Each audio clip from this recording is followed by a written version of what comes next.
What's going on, guys? As always, don't forget to like, subscribe, drop a comment. Without any further ado, we're gonna go ahead and jump right in. So today I'm over at the neighbors. We do some planting over here for trees since we don't have space, RV lots and all. I wanted to show y'all how we're gonna do our mulch layers here.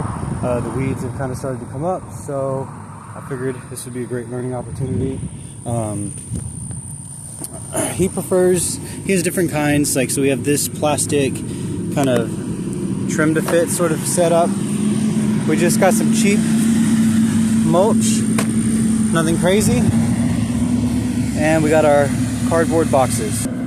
This is our fancy dancy setup over here. We have a bucket full of water. We are soaking the cardboard in. As soon as we place it in, it's not bubbling anymore, we take it out. This stuff peels right off. So that's how we prep our cardboard, and then we just put all the trash to the side. So what we've done here is we have taken a weed eater and we have weed eated it all the way down and kind of pulled as much of this old grass back in a ring around the tree as possible. And now we put the cardboard down.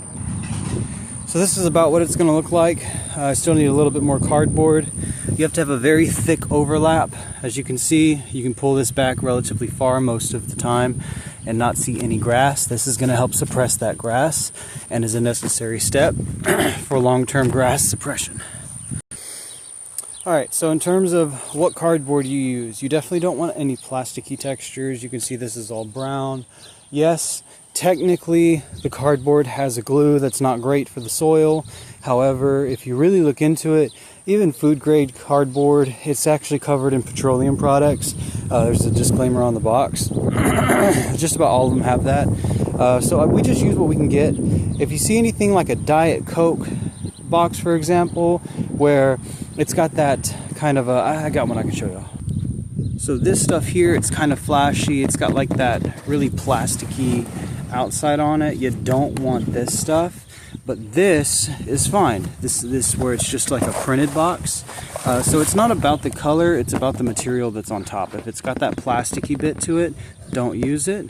If it's just like a standard cardboard that's been printed, go for it. So our next step is actually going to be taking that edging and putting it back on the tree. Alright, so we have this on. Now I don't really care for this as much. There's going to be some problems with it later with the weeds kind of going underneath these little archways. Let me show you what I would actually prefer. So what you actually want is going to be something like this brick here. These bricks can be put together and weed eated up against relatively easy. And if you keep it down to the dirt here, you're not going to have as much weed pressure trying to go in. But at the end of the day, we're going to work with what we have. This is what we have. So we have a couple inches out. That's going to help while the mulch is setting in. The weeds are not going to have as much pressure going in, and you can continue to weed eat around. And we're going to add the mulch now. Alright, so I've basically just poured the mulch in, and then we're just going to go in. I don't want it too close to the base of the tree. I want the thickest portion away from it.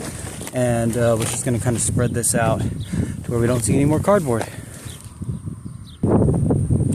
And with that, I've actually gone back and just kind of put some pressure all the way around just to make sure it's got good contact. And then we threw the drip line back on. And honestly, guys, that's it. That's how you maintenance trees. That's how you keep the weeds out from around them. You don't spray them.